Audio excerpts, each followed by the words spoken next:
संतान की इच्छा तो हर ही जानदार में होती है, चाहे वो इंसान हो या परिंदे या कोई और जानवर। संतान तो सभी ही चाहते हैं। ये कहानी एक कवि कवा की है जिसमें बहुत प्यार होता है। वो दोनों पति पत्नी हर वक्त ही संतान की और अंडों की ख्वाहिश में रहते हैं। कवि तो कितनी कितनी देर बैठ के तन्हा ये सोचती रहती है कि मेरे यहाँ भी संतान होती तो कितना ही अच्छा होता। और तो और अब तो उसको ये डर रहने लगा था कि कहीं उसका पति कालू कोई दूसरी शादी ही ना कर ले। बस एक रात वो सो रही होती है कि उसे सपना आता है। कालू जी, मुझे नहीं रहना उस बुढ़ी बांझ के साथ। अब मैं आपकी जिंदगी में आ गई हूँ ना, अब दफा करें उसको। हाँ हाँ सोनी, ठीक कहती हो तुम। तुम्हारे होते हुए उस बुढ़ी बांझ का क्या काम मेरी जिंदगी में। बस मैं ऐसे ही करूँगा। और हाँ, जितनी भी जायदाद उसके नाम है वो सारी मुझे मेरे नाम पे चाहिए, फिर मैं खुश रहूंगी आपके साथ। सोनी जी, आप फिक्र ही ना करें। सारी जायदाद का बंदोबस्त तो मैंने पहले ही कर लिया। उस बुढ़ी बांझ को क्यों देने लगा मैं सब कुछ। गोरी एक झटके में ही उठ जाती है। उफ, तो ये सपना था। शुक्र है ऊपर वाले तेरा कि ये सपना ही था। हाँ हाँ, सपना ही तो था। सच में कालू मुझे धोखा देने का तो कभी सोच भी नहीं सकता। गौरी मन में ऐसा सोचती है, लेकिन उसे क्या पता था कि सच में भी उसके साथ ऐसा होने वाला है। यहाँ कालू घंटों बैठ के देखता रहता दूसरे पंछियों को अपने बच्चों के साथ खेलते और उनको मुख्तलिफ किस्म के भोजन देते हुए।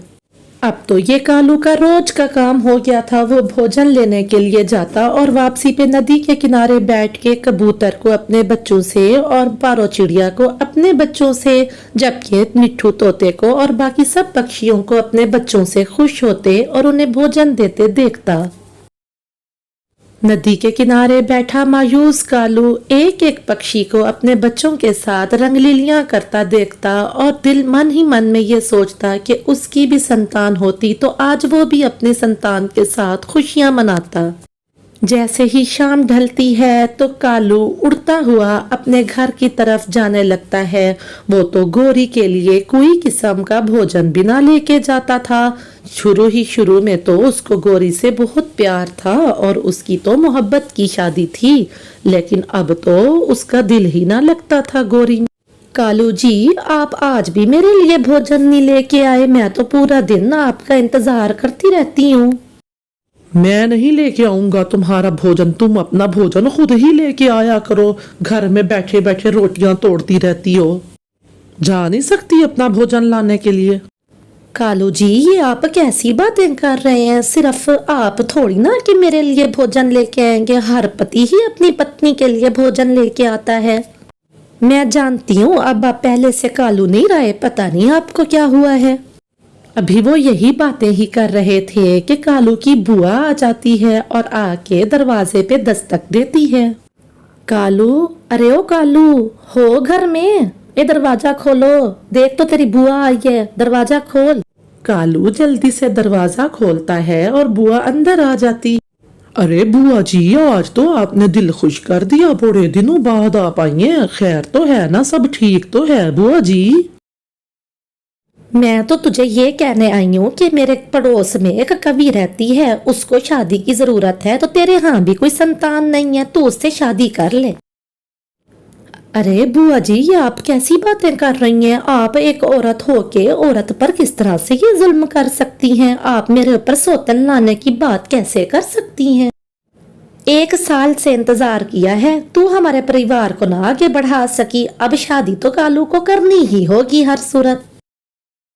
हाँ हाँ बुआ जी, संतान की इच्छा तो हर पक्षी के मन में होती है। मुझे ये रिश्ता मंजूर है। 1 साल से तो मैंने भी इंतजार किया है। गोरी बहन, आप नदी के किनारे इस तरह से बैठ के क्यों रोए जा रही हो? क्या बताऊं मैं तुम्हें पारो बहन, वो बुढ़ी मर्रे बुढ़ी वो कालू की दूसरी शादी करवा रही है। कालू की बुआ, उसकी बात कर रही हूँ, दूसरी शादी करवा रही है उसकी। और वो कालू मेरा पति, उसने तो इतनी भी शर्म हया ना की, मेरे सामने ही अपनी बुढ़ी बुआ को हाँ कर दी। कल सुबह सवेरा होते ही जाएगा और अपनी दूसरी पत्नी को लेके आएगा घर में।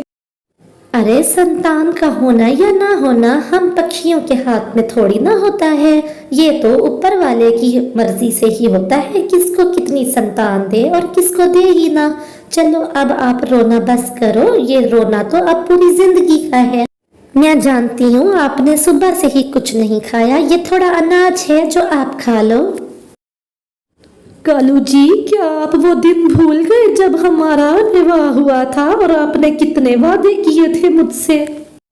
हाँ हाँ, लेकिन पापा बनने की ख्वाहिश तो मेरे भी मन में है। लेकिन ये मेरे हाथ में तो नहीं है, ये तो ऊपर वाले की मर्जी है, वो जिसको दे या जिसको ना दे। अब छोड़ो ये बातें और बताओ मेरी पगड़ी और सेहरा कहाँ है? सुबह सुबह ही मैंने जाना है। सुबह होते ही कालू अपनी दूल्हे वाली पगड़ी और सेहरा पहन के अपनी बुआ के यहाँ निकल जाता है। वो तो कुछ ज्यादा ही जल्दी उठ गया था और तैयार होके ही चला जाता है।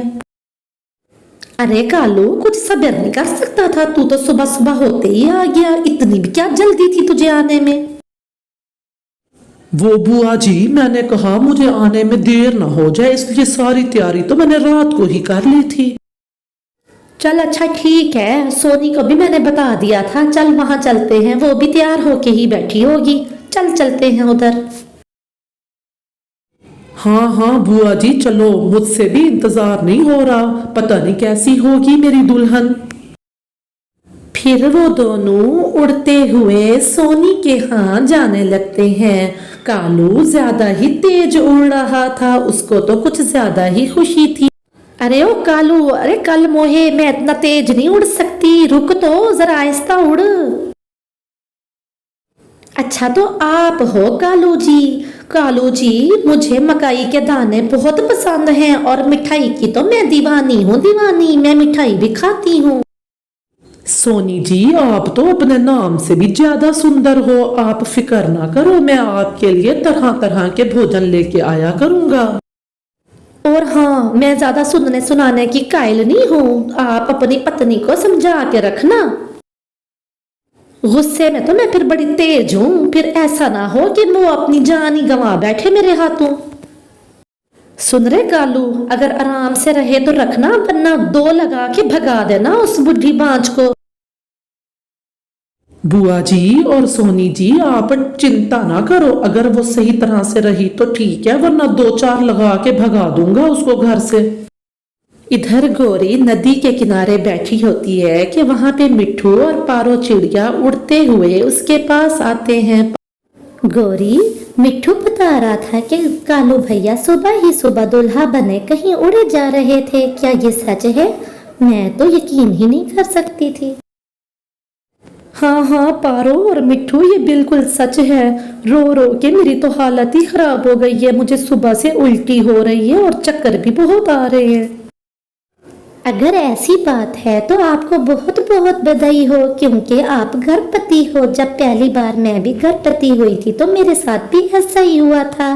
पहली बार जब हम मम्मा पक्षियों को अंडा होने वाला होता है तो हमारे साथ ऐसा ही होता है।